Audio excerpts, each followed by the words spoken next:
4,500-kilometre railway through the Amazon rainforest and over the Andes is being planned to move Brazilian food straight to Asia. If that sounds impossible, that's because it almost is. The route could cost up to $100 billion. For years, ideas like this came and went. Studies were announced, headlines were written, and then the plans quietly died. But something changed in late 2024. A $3.6 billion megaport opened on Peru's Pacific coast. Suddenly, an old idea that had repeatedly failed started looking possible again. And that raised a bigger question. Not whether somebody wanted this railway. Plenty of people do. The question is whether a project this ambitious actually makes sense. Because if it does, it could redraw trade across an entire continent. And if it doesn't, it may become one of the most expensive infrastructure ideas ever proposed. On July 7, 2025, China and Brazil signed a Memorandum of Understanding to begin formal feasibility studies on a railway that would connect the Atlantic and Pacific Oceans across the width of South America. They're calling it the Bioceanic Railway, or the Bioceanic Corridor. The route runs from Ilhéus in Brazil's northeastern state of Bahia, across the country's agricultural heartland in Goiás and Mato Grosso, the heart of Brazil's soy and meat industries, then west through Rondônia and Acre, across the Peruvian border, up and over the Andes, and down to a port called Chancay, about 80 kilometres north of Lima. And yes, there's already a road corridor connecting the two oceans further south through Chile, and it's nearly finished. But roads move trucks. This is a railway designed to move vast quantities of agricultural exports from Brazil's interior, and Chile's route doesn't connect to that port. That single missing link changes everything. The feasibility study is expected to take 5 years. No construction has started, no final route has been fixed, and critically, no one has publicly committed to how a project that could cost $100 billion gets funded. That question matters more than it might seem. The port itself was Chinese-financed, built on a model China has used across Africa and Southeast Asia. State money in, long-term operational control out. Whether the project follows the same model is unresolved. A Chinese state loan would mean debt, and the kind of leverage that comes with it. Brazilian public bonds would mean political exposure at home. A private concession deal would mean a foreign company controlling the arteries of Brazil's agricultural heartland. The financing model could determine whether this project ever gets built at all, and right now, nobody is saying what it is. And yet both governments signed the memorandum anyway. But here's the first thing I noticed when I started digging into this. That memorandum lays out a railway that cannot exist without Peru, yet Peru wasn't one of the countries that signed it, which tells you something important about what this document really is, and what it isn't.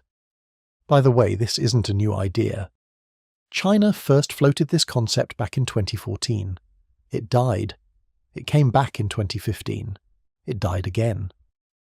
What changed wasn't the politics, or the engineering. It was something that hadn't existed before, sitting on Peru's Pacific coast, finished and operational, waiting for a connection that didn't exist yet. In November 2024, Chinese President Xi Jinping personally flew to Peru to inaugurate the port of Chancay. It's a deep-water facility capable of handling vessels carrying up to 18,000 containers at a time.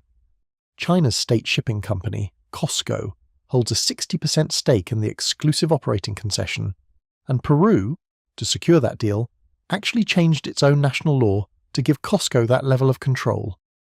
The strategic logic is straightforward. Chancay can cut shipping times from South America to Shanghai from 45 days down to around 20. That's a 25-day advantage for Brazilian soybeans, for Peruvian copper, and for the vast agricultural regions of South America's interior. That kind of time saving translates directly into money. The timing also matters. The Panama Canal has become more congested and more expensive, a trend that's only going to worsen as climate change reduces the water levels it depends on. The hunt for alternatives is real and it's urgent. So when Chancay opened, Brazil's President Lula looked at that port and saw an obvious connection. The 5 Brazilian states along the proposed route exported a combined $22.4 billion worth of goods to China in 2025 alone. Soybeans dominated at $15.6 billion. On paper, plugging all of that directly into a Chinese-controlled Pacific port makes obvious economic sense. on paper. Here's something that got buried in the coverage of this project, and I think it's the most important number in the whole story.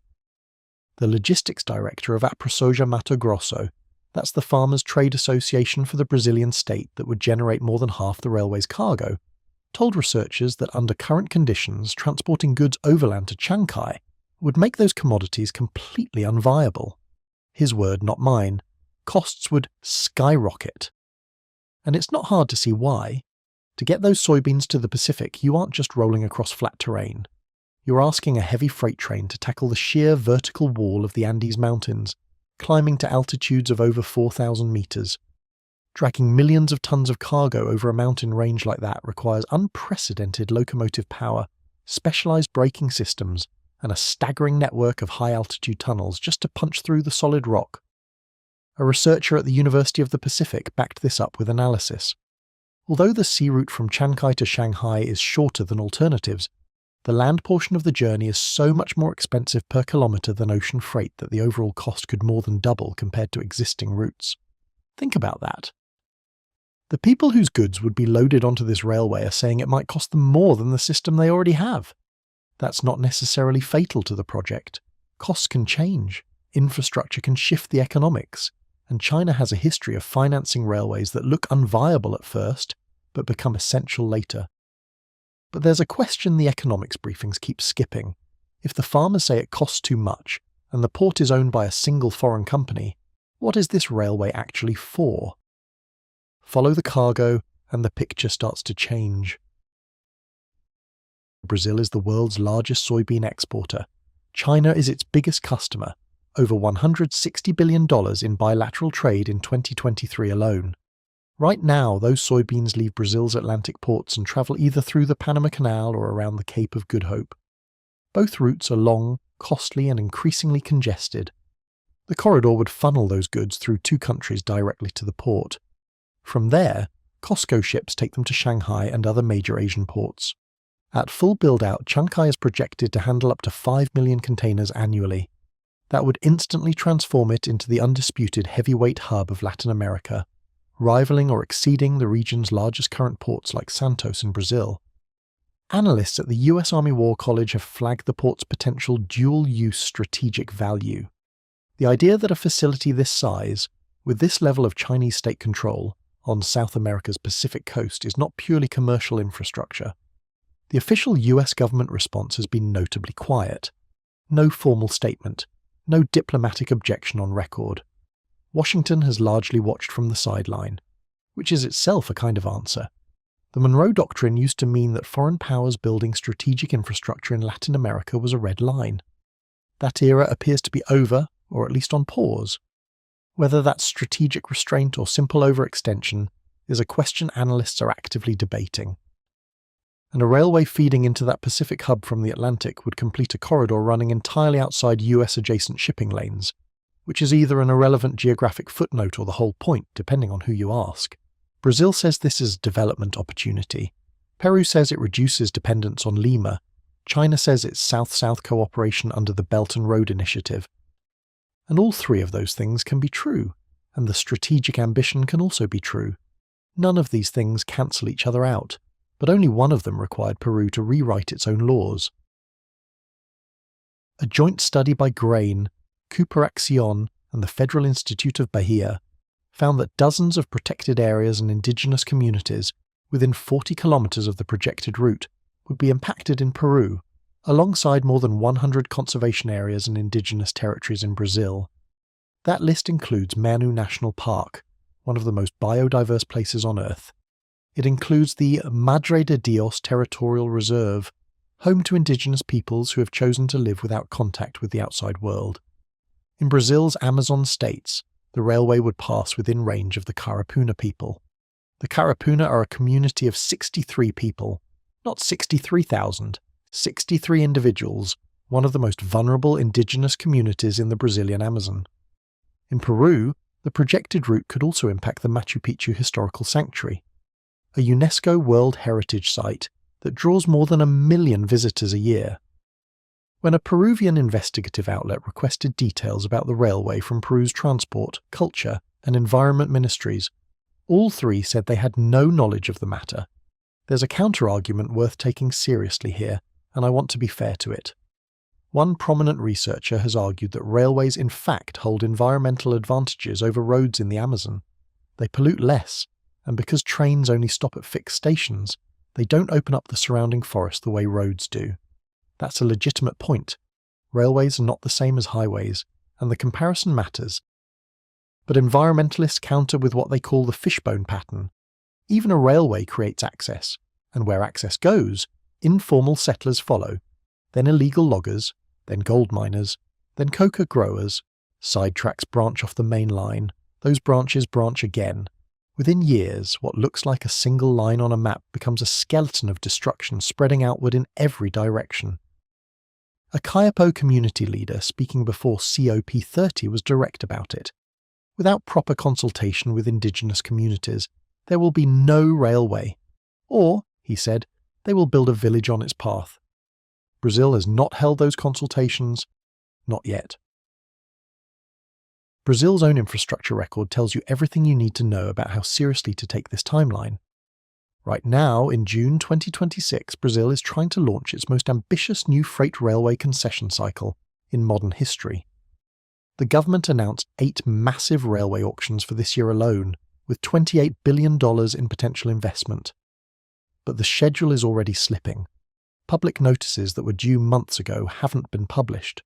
The first auction, for a 571-kilometre ring railway in the southeast, is still waiting on a Court of Accounts approval before it can even be scheduled.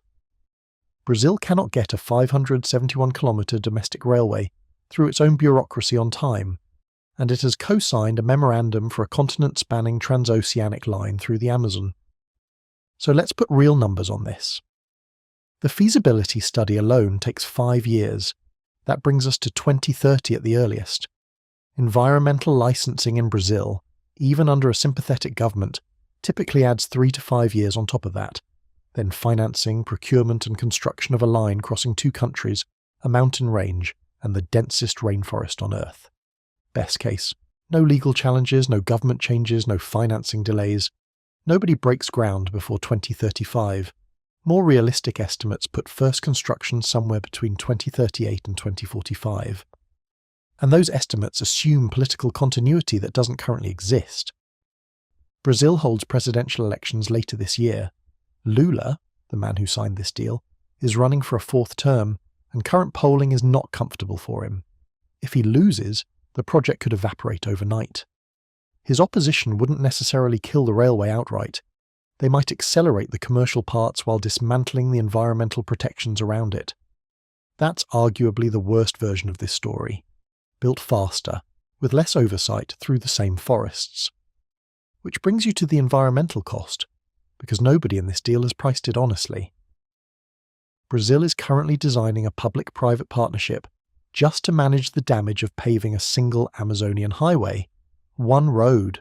That contract, covering only governance, land regularization, and environmental monitoring along a 50-kilometre corridor on either side, is valued at $4.4 billion. Brazil's own transport minister called it unlike anything that exists anywhere in the world. One road, $4.4 billion, just for the oversight structure. Ask yourself what adequate mitigation would look like for a railway 4,500 kilometres long. Nobody has answered that question. Nobody has been asked to answer it publicly, and the memorandum that set this whole process in motion contains no requirement that they do. The memorandum signed in 2025 may well outlive the governments that signed it, and the forests it passes through have no vote in any of this. I've been sitting with this story for a while now, and I keep coming back to the same question. Not about the engineering, not about the politics, but about something simpler. The railway is being described as a project that connects nations, and technically that's accurate. Ilhéus to Chancay, Atlantic to Pacific, a line that didn't exist before. But what it would be connecting is the world's hunger for cheap food to one of the last places on Earth that hasn't been fully consumed by it yet. And it would do that through forests where the people most affected have not been consulted. That's not a reason to say it will never be built. History is full of projects that seemed unconscionable, and then got built anyway. But it is a reason to ask, not who benefits because that's complicated, but whether the people with the least power in this deal have any say in the answer. The farmers weren't consulted on the economics, the indigenous communities weren't consulted on the route, and the forests themselves have no voice at all. This megaproject may or may not get built. But the decisions that will determine that are being made right now, in feasibility studies, and financing rooms and election campaigns, by people who are not being asked that question. Someone needs to ask it.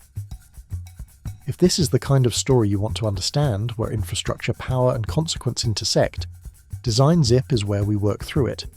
No shortcuts, just the story. You know what to do.